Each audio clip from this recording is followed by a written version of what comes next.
नमस्कार, मैं अभिषेक कुमार आप सभी का स्वागत करता हूँ फोकस स्टडी विद अभी में। तो आप सभी को मेरा जय गुरु।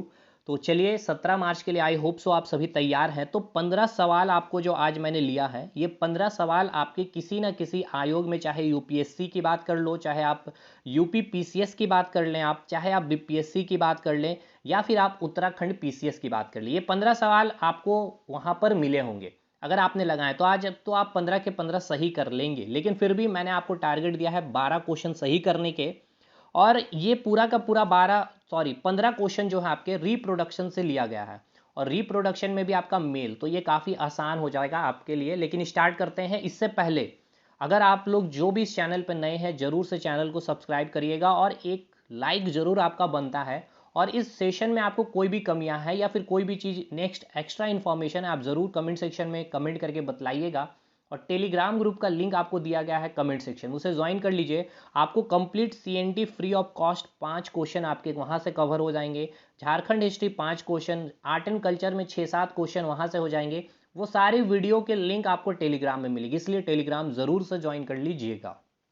पहला सवाल पूछा गया है कि निम्न में से, ठीक है ना, निम्न में से कौन प्राथमिक लैंगिक अंग का उदाहरण है। आपसे पूछा गया है कि which one of the following is primary sexual organ, यानी कि प्राथमिक लैंगिक अंग का उदाहरण है, आपसे ये पूछा गया है। ऑप्शन ए हो जाएगा टेस्टिस यानी कि वृषण, डक्ट बोले तो नली, पेनिस या फिर ग्रंथि।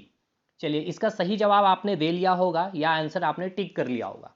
क्वेश्चन क्या पूछा गया है, तो ये आपसे पूछा गया है कि प्राथमिक लैंगिक अंग इनमें से कौन है, यानी कि प्राइमरी सेक्सुअल ऑर्गन क्या है। देखिए, एक एक चीज को यहां से समझते हैं। यहां लिखा गया है लैंगिक अंग, और एक वर्ड होता है आपका लैंगिक जनन या फिर प्रजनन।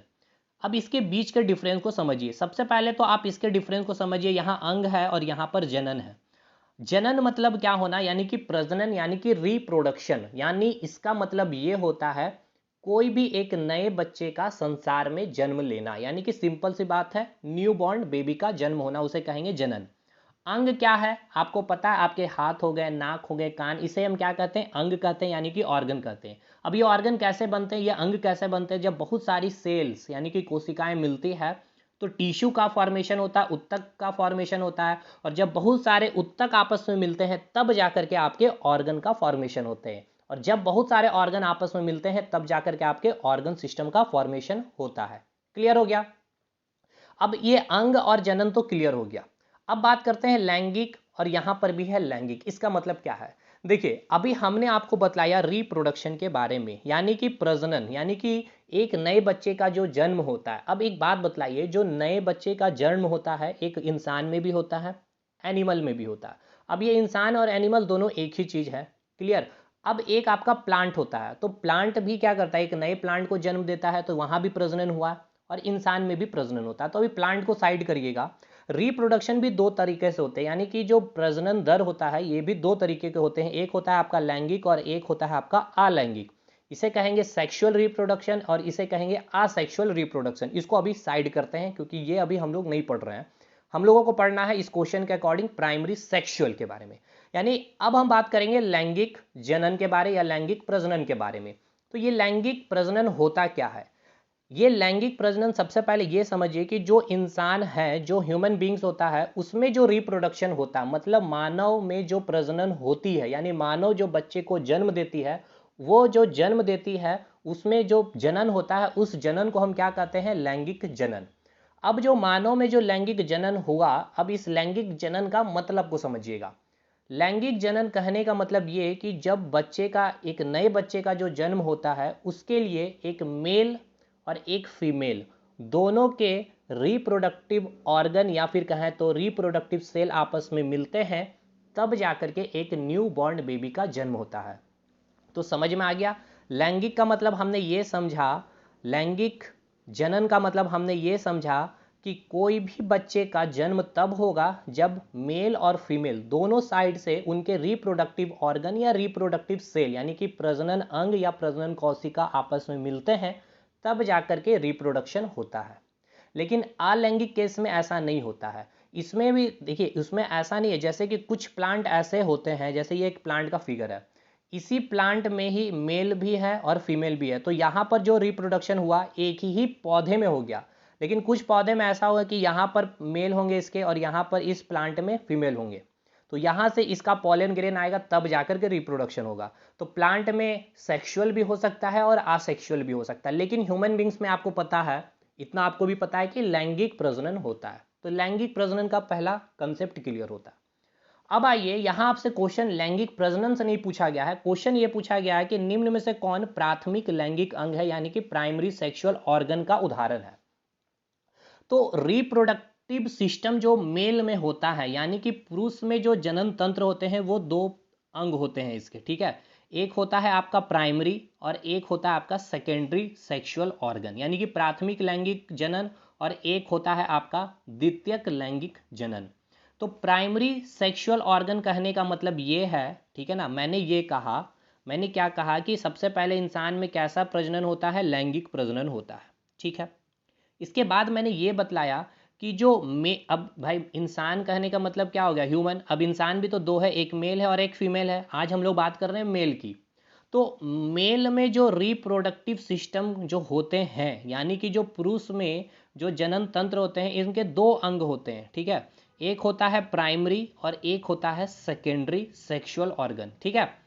अब प्राइमरी सेक्सुअल ऑर्गन मतलब प्राथमिक लैंगिक जनन का काम क्या है और इसका काम क्या है। तो ये प्राइमरी सेक्सुअल ऑर्गन जो होता है ये इंसान में भी कहाँ, मेल में क्या करता है, स्पर्म का फॉर्मेशन करता है और हार्मोन का फॉर्मेशन करता है। तो ये प्राइमरी सेक्सुअल का जो उदाहरण है, एग्जाम्पल है, वो क्या है आपका टेस्टिस यानी कि वृषण। क्लियर हो गया। तो ये जो टेस्टिस हो गया यानी कि ये जो वृषण है, इसका सही उत्तर होगा, यानी निम्न में से कौन प्राइमरी सेक्सुअल ऑर्गन का उदाहरण है, तो टेस्टिस है। बाकी जो भी आपको दिख रहा है, डक्ट यानी कि नली, पेनिस और ग्रंथि, ये सभी सेकेंडरी सेक्सुअल ऑर्गन है, यानी कि द्वितीयक लैंगिक अंग हैं आपके, किसके, पुरुष के। और ये सेकेंडरी जो आपके हैं ये क्या काम करते हैं, जो प्राइमरी सेक्सुअल जो ऑर्गन है टेस्टिस, इसने क्या किया, स्पर्म बनाया, या फिर कहें तो इसने हार्मोन का जो फॉर्मेशन किया। अब ये स्पर्म कैसे टेस्टिस से बाहर निकलेगा, बॉडी तक आएगा, ये सभी का सभी जो कार्य करता है आपके सेकेंडरी ऑर्गन करते हैं, जैसे डक्ट यानी कि नली, पेनिस या ग्रंथि आपका इसमें मदद करता है, ठीक है। तो ये सब बहुत डिटेल में हम लोग क्लासरूम में पढ़े हैं। तो इसका सही उत्तर क्या हो जाएगा, प्राइमरी सेक्सुअल ऑर्गन कौन है इसका, तो टेस्टिस होगा। अब चलिए दूसरे सवाल पे। दूसरा सवाल आपसे क्या पूछा गया है कि प्राथमिक लैंगिक जनन का कार्य क्या है। देखिए आ गया जो मैंने अभी आपको बतलाया, यानी कि function of primary sexual organ, इसका काम क्या है, शुक्राणु यानी कि स्पर्म का फॉर्मेशन करना, या फिर आपको यहाँ बोला गया है कि हार्मोन का निर्माण करना, या फिर दोनों, या फिर इनमें से कोई नहीं, ठीक है। तो अभी मैंने आपको बतलाया कि प्राइमरी सेक्सुअल ऑर्गन का काम क्या है, एक तो स्पर्म का भी फॉर्मेशन करना और साथ के साथ आपके जो हार्मोन है यानी कि लैंगिक हार्मोन यानी कि जो सेक्सुअल हार्मोन होते हैं उसका भी फॉर्मेशन करती है, यानी कि इसका ऑप्शन सी जो है सही हो जाएगा। चलिए तीसरा सवाल पे अब आते हैं। ये भी बहुत इजी सवाल है और ये तो मतलब बहुत ही फेमस सवाल है, आपके बीपीएससी वगैरह में बहुत बार पूछा गया, एसएससी ने भी पूछा है, रेलवे ने भी पूछा है। मेल में कितने टेस्टिस यानी कि वृषण होते हैं, 1, 2, 3 या 4, बतलाइएगा। चलिए इसका सही उत्तर क्या हो जाएगा, मेल में जो होते हैं टेस्टिस 2 होते हैं। अगला सवाल, चौथा सवाल, ये चौथा होगा, तीसरा यहाँ गलती से टाइप हुआ है। आपसे ये पूछा गया है जो आपके टेस्टिस हैं मानव शरीर में कहाँ पर ये होता है आपका, यानी कि इसका लोकेशन पूछा गया टेस्टिस का। टेस्टिस क्या है, प्राइमरी सेक्सुअल ऑर्गन है आपका, ये ध्यान रखना है, प्राइमरी सेक्सुअल ऑर्गन है, यानी प्राथमिक लैंगिक अंग है मेल का। इसका काम क्या है, स्पर्म का फॉर्मेशन करना और लैंगिक हार्मोन यानी कि सेक्सुअल हार्मोन का फॉर्मेशन करना, ठीक है। क्लियर हो गया। अब ये कहाँ, इसका लोकेशन कहाँ है, तो ये हमारे स्टमक के अंदर होते हैं, यानी कि उदर गुहा के अंदर होते हैं, इंटर एब्डोमिनल होता है, या फिर स्टमक के बाहर यानी कि उदर गुहा के बाहर, या इनमें से सभी होंगे या इनमें से कोई नहीं। तो इसकी जो लोकेशन होती है ये एक्स्ट्रा एब्डोमिनल होता है। देखिए यही चारों का चारों सेम ऑप्शन आपका पूछा है, अगले आयोग ने बस क्वेश्चन को चेंज किया, इसलिए पहले समझिए इसका मतलब क्या है। इसकी जो लोकेशन से बहुत अच्छे सवाल बनते हैं और ये बहुत डिटेल में पढ़ना भी है। टेस्टिस जो प्रेजेंट होता है मानव शरीर में, ये क्वेश्चन आपको ये पूछ रहा है कि टेस्टिस मानव शरीर में होता है, यानी कि इसकी लोकेशन पूछी कहाँ होती है। तो नॉर्मल आपने देखा है कहाँ होता है, आपके एक्स्ट्रा मतलब हमारी जो मेन बॉडी है उससे क्या होती है, बाहर होती है। और रीज़न क्या है, इसका रीज़न यही है कि जो टेस्टिस का काम क्या है, स्पर्म का फॉर्मेशन करना, और स्पर्म का फॉर्मेशन होने के लिए क्या हो चाहिए, टेम्परेचर लो चाहिए, और हमारी बॉडी का जो टेम्परेचर है वो 37 डिग्री सेल्सियस है, और इसको स्पर्म फॉर्मेशन करने के लिए 34-35 डिग्री सेल्सियस चाहिए होता है। तो अगर ये ह्यूमन बॉडी के अंदर अगर ये टेस्टिस रहा तो टेस्टिस के अंदर बहुत सारे सेल्स प्रेजेंट होते हैं जो स्पर्म का फॉर्मेशन करते हैं, और इस 37 डिग्री सेल्सियस में वो सेल डैमेज हो जाएगा, डेड हो जाएगा, और स्पर्म का फॉर्मेशन नहीं होगा। और अगर स्पर्म फॉर्मेशन नहीं होगा तो वहां पर फिर फर्टिलाइजेशन यानी कि रिप्रोडक्शन के समय या फिर कहें तो स्पर्म फॉर्मेशन नहीं हो पाएगी बॉडी में। इसीलिए जो हमारी टेस्टिस होती है हमारी मेन बॉडी के बाहर होती है, और उसका टेम्परेचर 1-2 डिग्री सेल्सियस कम होता है हमारे मेन बॉडी की टेम्परेचर से। ठीक है, हमारी टेम्परेचर कितनी होती है, 37 डिग्री सेल्सियस, आपको पता है। तो टेस्टिस कहाँ प्रेजेंट होगा, चौथे का इसका आंसर हो जाएगा हमारे मेन बॉडी से बाहर यानी कि उदर गुहा के बाहर होता है।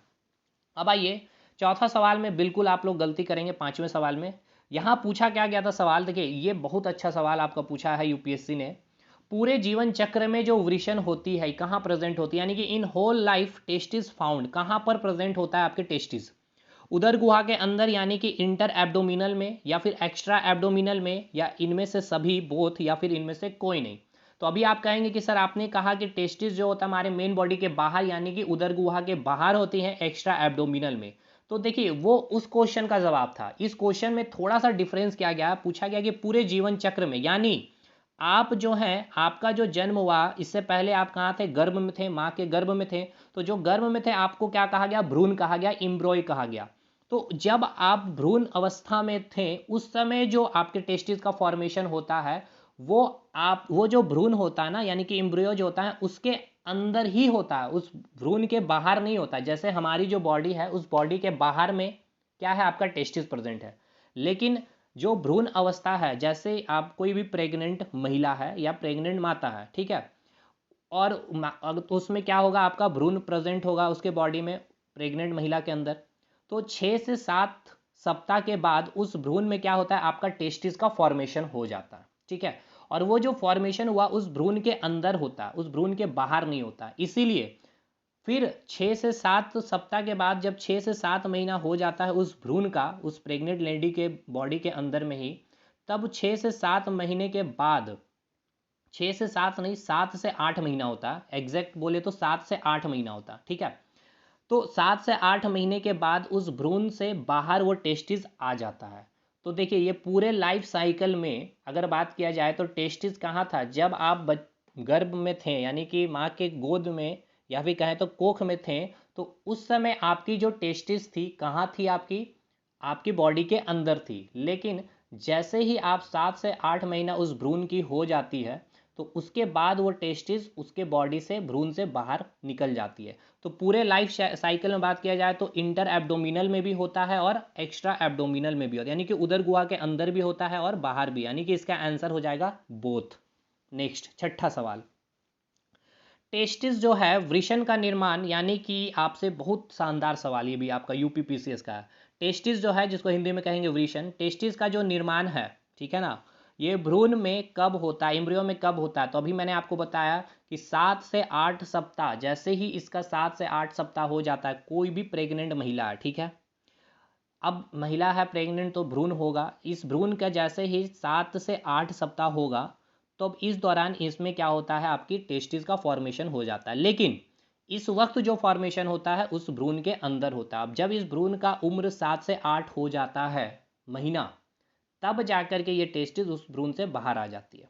कभी कभी ऐसा भी होता है कि वो टेस्टिस उस भ्रूण के बॉडी के बाहर नहीं आती है, ठीक है, तो इससे भी बहुत दिक्कत है भाई, ये भी डैमेज करेगा। क्योंकि देखिए अगर वो बॉडी के बाहर नहीं आ पाया तो टेस्टिस के अंदर मैंने क्या बताया, बहुत सारे सेल्स प्रेजेंट होते हैं।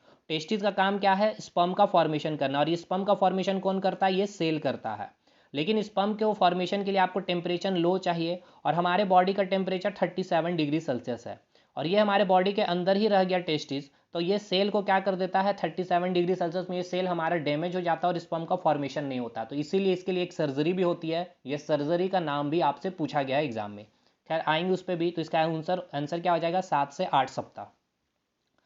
नेक्स्ट ये आ ही गया कि ऑर्किडोप्लेक्सी सर्जरी का जो संबंध है, यही सर्जरी की जाती है, ठीक है ना, आई सर्जरी से, किडनी सर्जरी, टेस्टिस सर्जरी या लंग सर्जरी। तो इसका सही उत्तर आपने दे ही दिया होगा, टेस्टिस सर्जरी होगा। ऑर्किडोपैक्सी सर्जरी का मतलब यही कि जब टेस्टिस भ्रूण के अंदर ही रह जाती है, यानी कि मेन बॉडी से बाहर नहीं आ पाती है, तो उस दौरान ये एक सर्जरी होती है जिसे कहते हैं ऑर्किडोपैक्सी सर्जरी। अगला सवाल, निम्न में से किसमें टेस्टिस उदर गुहा के अंदर होता है? एलिफेंट के अंदर, या एक्डिना के अंदर, प्लेटिपस, या फिर इनमें से सभी? तो इसका आंसर क्या होगा बताइए? सही है, ऑल, सभी है इसके अंदर। एलिफेंट में जो टेस्टिस है एक्सेप्शन है, इसके अंदर होता है, एक्डिना में भी और प्लेटिपस में भी, ये सभी चीज़ें हमने बतला रखा है। 9वां सवाल, एक टेस्टिस में कितने सेमिनिफेरस ट्यूब्यूल्स यानी कि शुक्रजनक नालिका पाए जाते हैं? अब इसको थोड़ा आपको समझना होगा कि ये आखिर है क्या सेमिनिफेरस, क्योंकि ये बहुत डिटेल है, थोड़ा डिटेल में जाके यहाँ से सवाल आपके पूछा है, क्योंकि देखिए यूपी पीसीएस की बात कर लें या यूपीएससी में ये सब सवाल पूछे गए हैं, तो इसको देख लेना भी बिल्कुल सही है, और इसकी जानकारी होनी भी चाहिए जब आप रिप्रोडक्शन पढ़ते हैं। तो क्या होता है इसको समझिए। टेस्टिस की अगर बात की जाए तो इस लाइक स्ट्रक्चर होता है, और यहाँ पे कॉइल नुमा इस प्रकार का आपका शेप होता है, इस प्रकार से, इस प्रकार से, इस प्रकार से, ठीक है।